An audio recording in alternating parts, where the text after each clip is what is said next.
श्री गुरुभ्यो नमः.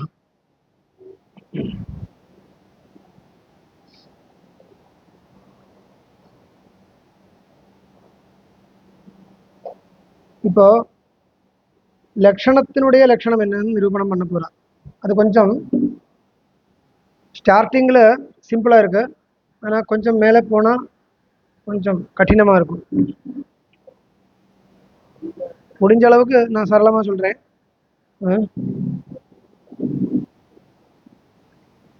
லக்ஷணஸ்ய த்ரீணி தூஷணானி.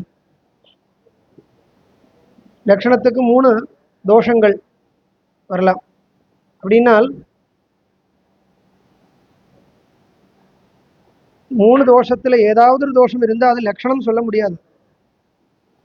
தோஷம் இருக்குது ஆனால் லக்ஷணம் அப்படி இல்லை. நீ லக்ஷணமாக சொல்லக்கூடிய அந்த தர்மம் லக்ஷணமாக எப்போ லக்ஷணமாக இருக்கும்? அதில் 3 தோஷமும் இல்லைன்னா, ஏதாவது ஒரு தோஷம் இருந்தால் அது லக்ஷணம் இல்லை, சொல்ல முடியாது. நேத்திக்கு சொன்ன மாதிரி அதிவியாப்தி, அவ்வியாப்தி, அசம்பவம் 3 தோஷங்கள்.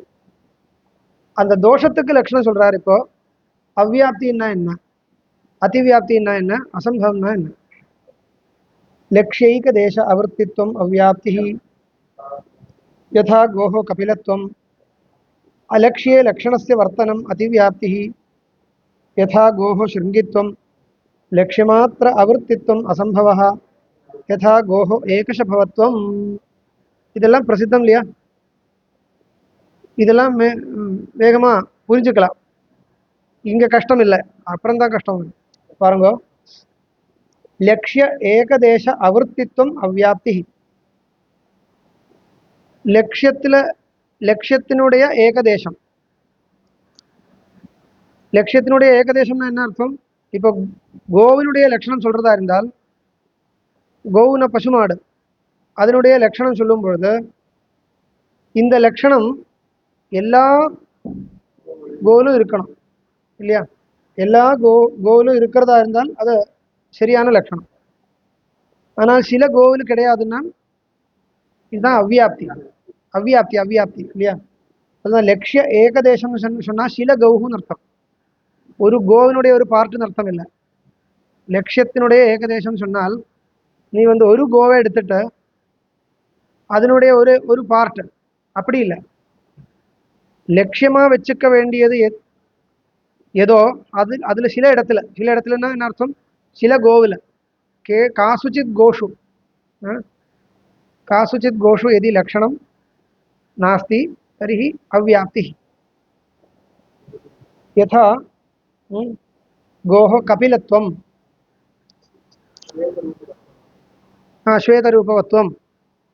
श्वेतरूपवत्वं गोः लक्षणம் சொன்னால் சில கோஹு சில பசுமாடு அப்படி இருக்கலாம், ஸ்வேத கோவா இருக்கான். ஆனால் எல்லா பசு மாடு அப்படி கிடையாது, அவ்வளோதான்.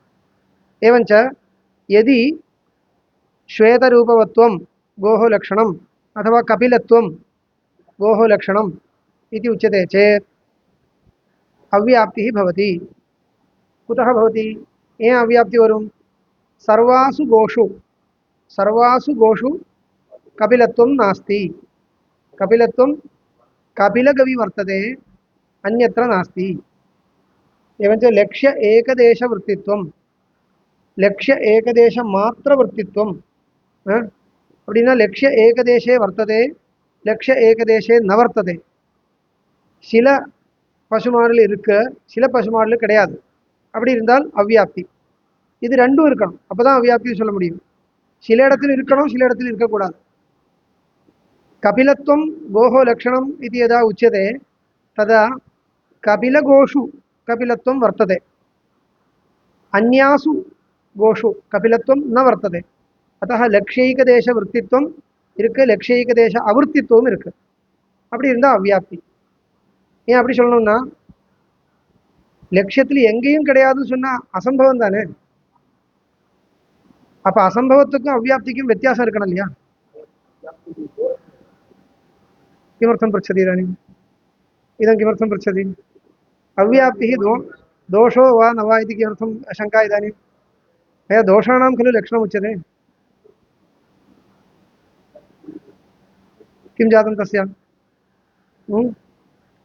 अव्याप्तिः अतिव्याप्तिः असम्भवः इति लक्षणस्य त्रयः दोषाः भवन्ति சொல்லி ஆரம்பிச்சேன் இல்லையா? அதில் அவ்வியாப்தின்னா இப்படி இருக்கு. அவனுக்கு ஏன் கவலை வந்துருக்குன்னு தெரியுமா? அவ்வியாப்திக்கு லட்சணம் சொல்லி சமன்வயப்படுத்துறது இல்லையா? அது அப்போ இது இப்போ சரியா தப்பான்னு கேட்குறான். அவ்வியாப்தி என்று நல்லா புரிஞ்சுக்கணும். அவ்வியாப்தி என்றது லட்சணத்தினுடைய தோஷம். அந்த அவ்வியாப்திக்கு என்ன லட்சணம் நிரூபணம் பண்ணணும், அந்த லட்சணம் கரெக்டா சொல்லணும். புரியுறது இல்லையா? அவ்வியாப்தியுடைய லட்சணம் என்னன்னு கேட்டா அது கரெக்டா சொல்லணும் இல்லையா? புரியுறதா இல்லையா? அவ்வியாப்தின்றது லட்சணத்தினுடைய தோஷம். அந்த அவ்வியாப்திக்கு என்ன லட்சணம் கேட்டா அது கரெக்டா இருக்கணும் இல்லையா? அவ்வியாப்தி லட்சணத்துக்கு அசம்பவத்தில் அதிவியாப்தி வரக்கூடாது. புரியுறதா? அவ்வியாப்தி லட்சணத்துக்கு அசம்பவத்தில் அதிவியாப்தி வரக்கூடாது. உண்மையா அது அசம்பவத்தில் அதிவியாப்தி சொல்லக்கூடாது. அசம்பவம் இருக்கிற இடத்துல அவ்வியாப்தி லட்சணம் போகக்கூடாது. அவ்வியாப்திக்கு லட்சணம் சொன்னால் இந்த லட்சணம் எங்க போகணும், எங்க போய் சேரணும்? எந்த ஒரு இடத்துல அவ்வியாப்தி இருக்கோ அங்கதான் போகணும். எந்த இடத்துல அசம்பவம் இருக்கோ அங்க போகக்கூடாது. அதுதான் சொல்லுவாங்க. எப்படி சொல்லுவாங்க தெரியுமா? அவ்வியாப்தி லட்சணஸ்ய அவ்வியாப்தி கிரஸ்தே தர்மே சமன்வய கர்த்தவியா. அவ்வியாப்தி லட்சணத்தினுடைய லட்சியம் என்ன? எந்த இடத்துல அவ்வியாப்தி இருக்கோ அதுதானே லட்சியம். அவ்வியாப்தி லட்சணத்தினுடைய அவ்வியாப்தி லட்சணம் எங்க சமன்வயப்படுத்தணும்? எங்க அவ்வியாப்தி இருக்கோ அங்கதான் சமன்வயப்படுத்தணும். அப்ப அதுக்காக உதாரணம் கொடுத்திருக்கார். கோஹோ கபிலத்துவம் லட்சணம் சொன்னால் லட்சணம் இல்லை அது. கோஹோ கோவுக்கு என்ன லட்சணம், கோவுக்கு என்ன லட்சணம் கேள்வி. அதுக்கு பதிலாக உத்தர் சொன்னார் கபிலத்துவம். ஏன் அப்படி சொன்னான்னா அவனுடைய கௌஹு கபிலமா இருக்கு.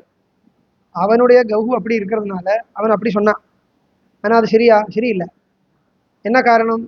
இந்த இந்த கபிலத்துவம் என்ற லட்சணத்துல அவ்வியாப்தி தோஷம் இருக்கு. அதனால அது சரியான லட்சணம் இல்லை. அது சரியான லட்சணம் இல்லை. கபிலத்துவத்தை லட்சணமா சொன்னால் அதுல அவ்வியாப்தி இருக்கு. அதனால கபிலத்துவம் சரியான லட்சணம் இல்லை.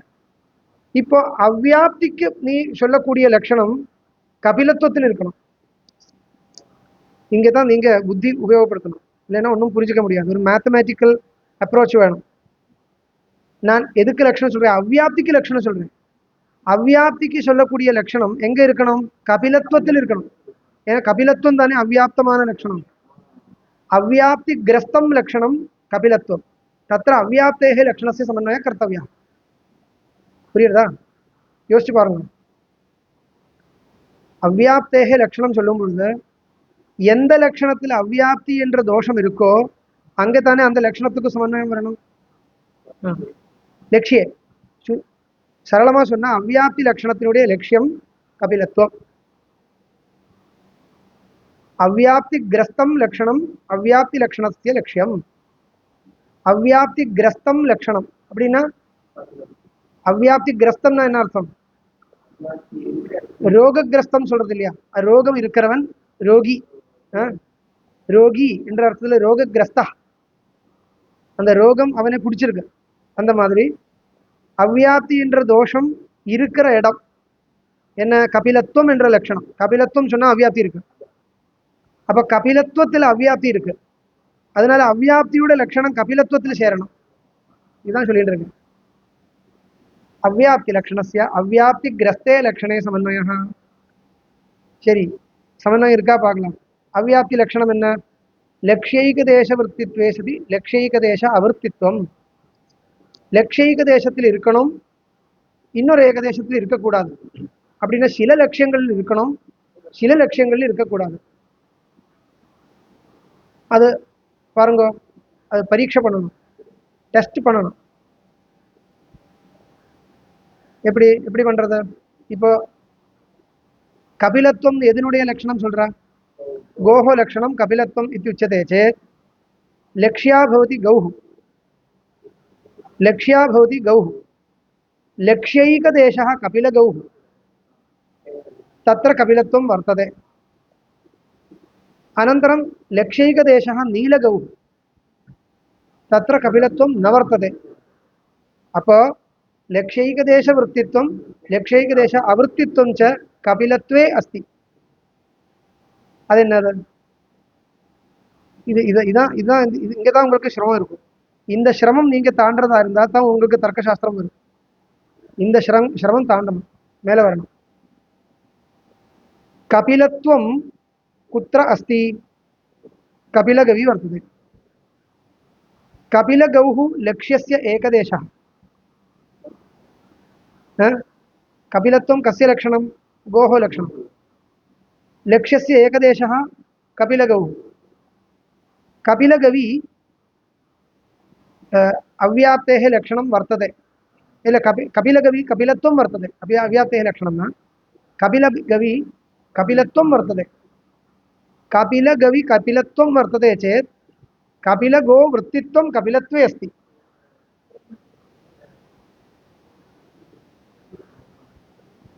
कपिलगवी किं वर्तते तर्हि कपिलगो वृत्तित्वं कुत्र अस्ति कपिलत्वे अस्ति एवमेव नीलगवी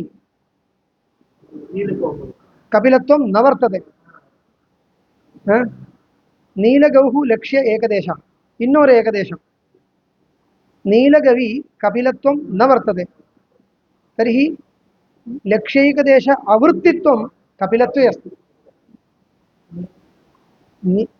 नीलगवी कपिलत्वं न वर्तते नीलगौः लक्ष्य एकदेशं ताने அப்பேற்பட்ட நீலகோவில் கபிலத்துவம் இல்லை இல்லையா கிடையாது இல்லையா அதனால नील लक्ष्यैकदेशे न वर्तते कपिलत्वं तर्हि लक्ष्यैकदेश आवृत्तित्वं कपिलत्वे अस्ति लक्ष्यத்தினுடைய ஏகதேசத்தில் இருக்கு என்ற தன்மை லட்சியத்தினுடைய ஏகதேசத்தில் இல்லை என்ற தன்மை ரெண்டும் கபிலத்துவத்தில் இருக்கு கபிலத்துவம் என்றது லட்சிய ஏகதேசத்தில் இருக்கிறது இன்னொரு ஏகதேசத்தில் இல்லாதது அப்ப लक्ष्य एकदेश वृत्तित्वं कपिलत्वे अस्ति लक्ष्य एकदेश आवृत्तित्वमपि कपिलत्वे अस्ति अब कपिलत्वத்தில் लक्षण समन्वயம் ஆயிடுச்சு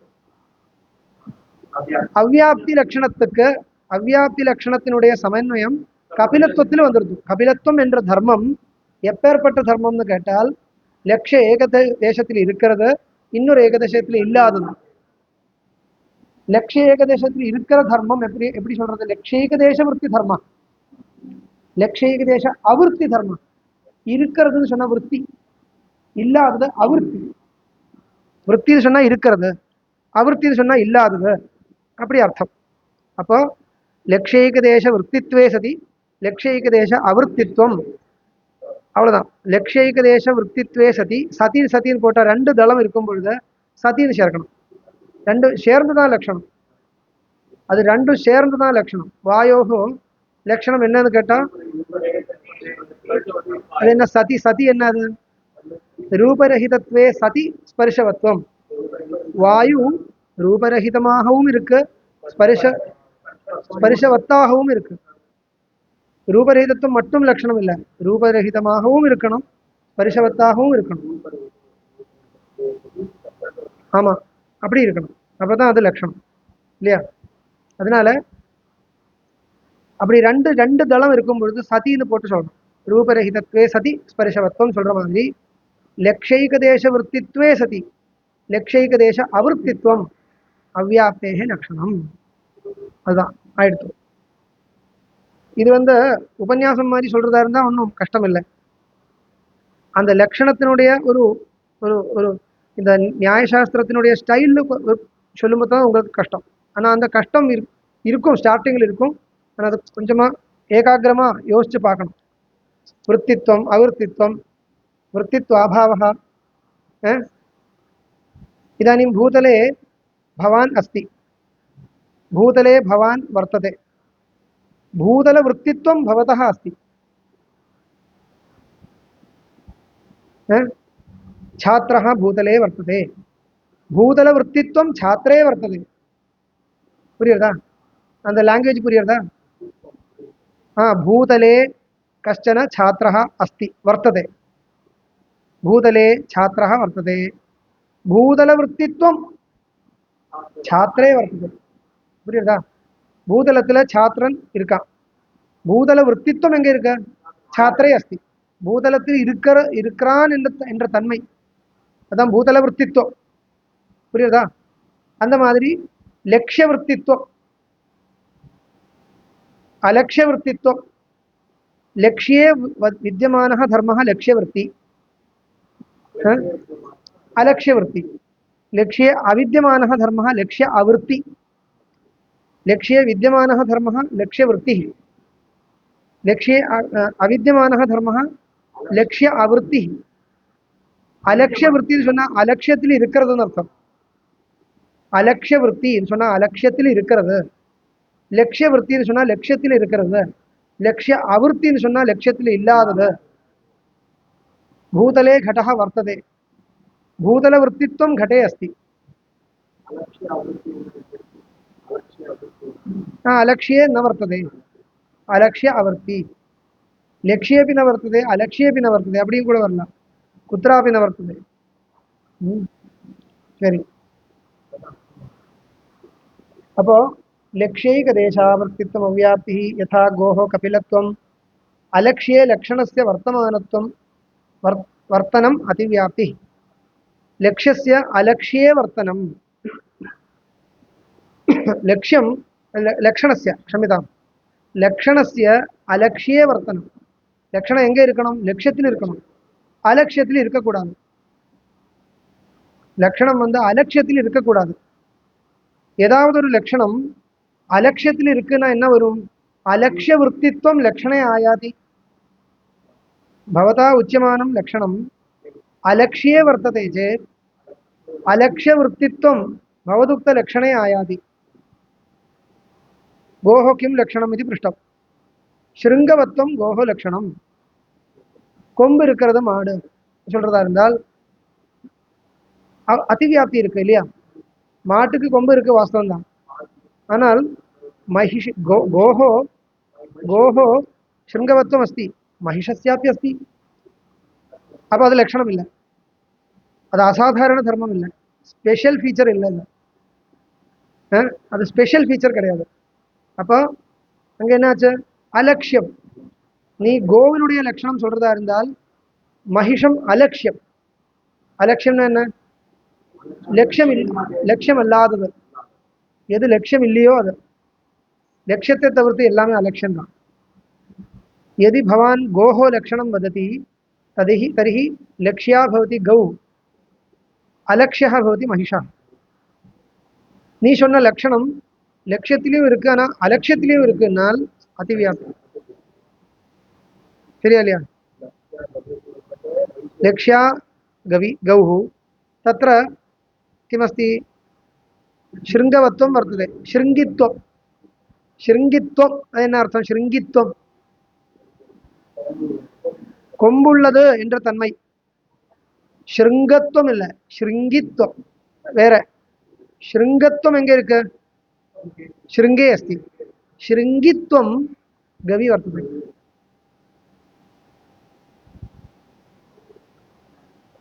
புரியுது இல்லையா भवतः केशः अस्ति केशत्वं केशे वर्तते केशित्वं भवति अस्ति भवान् केशी केशी इत्युक्ते केशः अस्य अस्ति केशी एवं खलु केशत्वं केशित्वम् அந்த மாதிரி शृङ्गत्वं शृङ्गित्वं शृङ्गी சொன்னா என்ன शृङ्गम् अस्य अस्ति इति शृङ्गी शृङ्गं कस्य अस्ति गोः वर्तते महिषस्यापि वर्तते तर्हि शृङ्गित्वं गवि अस्ति महिषेपि वर्तते एवम् अतः अलक्ष्ये लक्षणस्य वर्तनम् अतिव्याप्तिः यथा गोः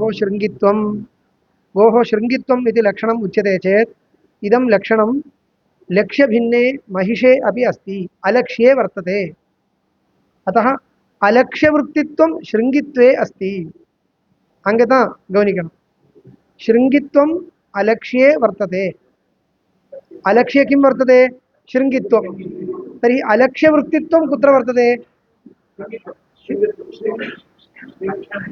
शृङ्गित्वे लक्षणे तदेव पुनः पृच्छामि शृङ्गित्वं कुत्र वर्तते अलक्ष्ये महिषे तर्हि अलक्ष्यवृत्तित्वं कुत्र अस्ति शृङ्गित्वे शृङ्गित्वे शृङ्गित्वं यदि अलक्ष्ये महिषे वर्तते तर्हि अलक्ष्यवृत्तित्वं शृङ्गित्वे वर्तते अलक्ष्यத்தில் இருக்கக்கூடியது என்ற தன்மை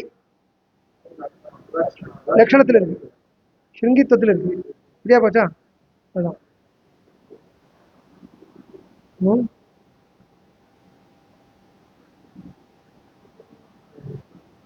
तदेव यथा यथा गोः शृङ्गित्वम् अपरं लक्ष्यमात्र आवृत्तित्वम् असम्भवः यथा गोः एकशफवत्वम् असम्भवत्वக்கு உதாரணம் गोः एकशफवत्वம் அது என்ன தெரியுமா ஷஃபம்னா தெரியுமா அது என்ன தமிழ்ல எனக்கு பேர் தெரியாது காலுக்கு கீழே ஒரு பிளாக்கா இருக்கும் இல்லையா மாட்டினுடைய கால்ல கீழே கீழே அந்த அடி இருக்கு இல்லையா அது குழம்புன்னு சொல்றதா ஆமா குழம்பு சொல்றது அதுதான்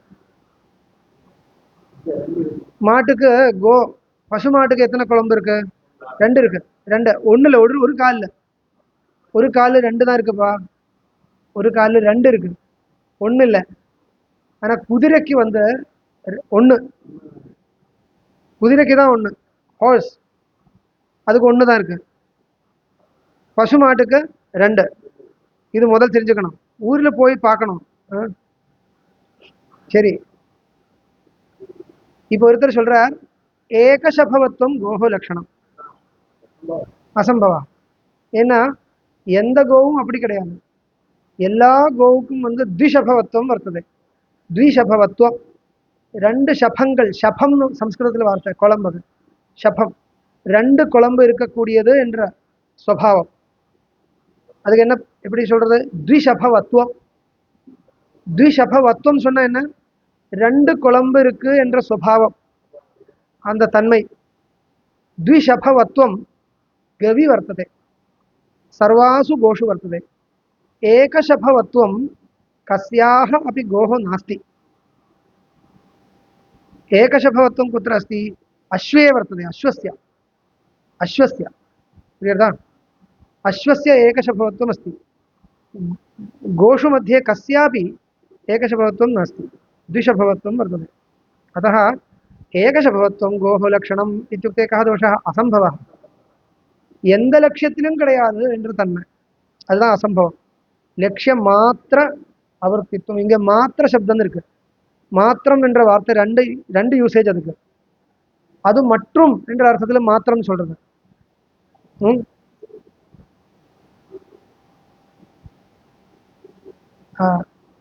अद्य भोजनाय तक्रमात्रम् अस्ति अद्य भोजनाय तक्रमात्रम् अस्ति तक्रमात्रम् अस्ति इत्युक्ते किमर्थम् एवं केवलं तक्रमेव अस्ति इति कथं वक्तव्यं तक्रमात्रं तक्रं मट्टुंदा मोरु मट्टुंदा इरुक्कु சொல்லலாம் இல்லையா இது ஒரு யூசேஜ் இன்னொரு யூசேஜ் மாத்திரம் சொன்னா எல்லாம் நிகிலம் அர்த்தம் சர்வம் इत्यर्थे मात्रपदं वर्तते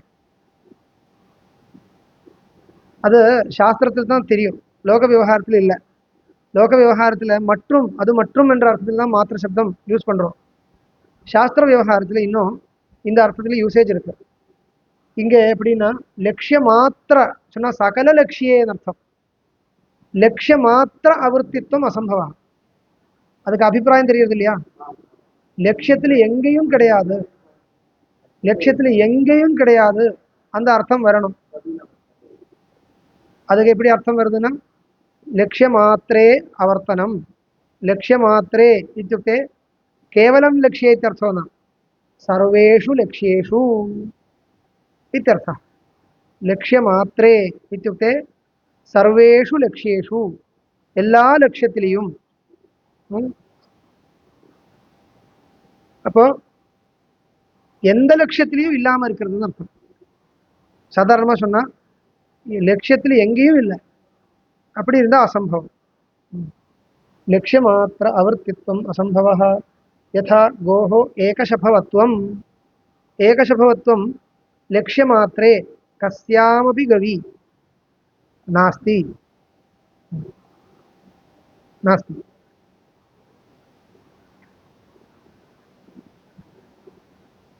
जातं तदेव एतद् दूषणत्रयरहितो धर्मो லக்ஷணம். இந்த 3 விதமான தோஷங்கள் இருக்கு, அதில் ஒன்றுமே இருக்கக்கூடாது. அப்பேற்பட்ட ஒரு தர்மம், அதுக்கு லக்ஷணம்னு பேர். யதா கோஹோ சாஸ்னாதி மத்துவம். யதா கோஹோ சாஸ்னாதி மத்துவம் அது என்ன தெரியுமா? இங்கே கழுத்துக்கு கீழே கொஞ்சம் தூங்கி நிற்கிறது, அதுதான் சாஸ்னான்னு பேர். அது கோவுக்கு தான் இருக்கும், வேறு எதுக்கும் கிடையாதுன்னு சொல்கிறேன். அப்போ அது வச்சுட்டு சொல்கிறேன், லக்ஷணம் சொல்கிறது. இது ஒரு ஃபார் எக்ஸாம்பிளுக்காக கொடுக்கறது. நீங்கள் வேறு ஏதாவது சொல்கிறதா இருந்தால் கூட தப்பில்லை, இதுதான் சொல்லணும்னு கிடையாது. ஒரு டெஃபினிஷன் பல விதமாக இருக்கலாம் இல்லையா? சாஸ்னாதிமத்துவம் கோஹோ லக்ஷணம் இத்தியுக்தம் தர்हि ததேவ வக்தவ்யம் இது நாஸ்தி. நீங்கள் வேறு ஏதாவது லக்ஷணம் சொன்னால் கூட ஒத்துக்கிறோம், ஆனால் இந்த தூஷணத்திரையே இருக்கக்கூடாது. நீங்கள் யோசிச்சு பாருங்க, அது ஐடியா புரிஞ்சுக்கணும். அது அவ்வளோதான். தூஷணத்திரயம் இல்லாத எந்த லட்சணம் சொன்னாலும் நம்ம ஒத்துக்கிறோம்.